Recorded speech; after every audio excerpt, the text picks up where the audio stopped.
In the beginning, God created the heavens and the earth. Genesis.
Nkosi yami bo, awu Nkosi yami, awu Nkosi yami bo, awu Nkosi yami bo, awu Nkosi yami bo, awu Nkosi yami.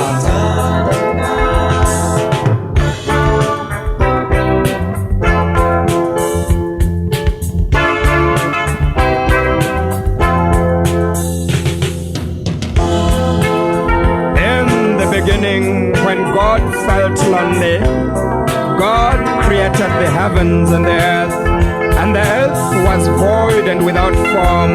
And God said, "Let there be the trees, the mountains, the stars, the moon, the oceans, the animals, the land." And God created man out of his own likeness.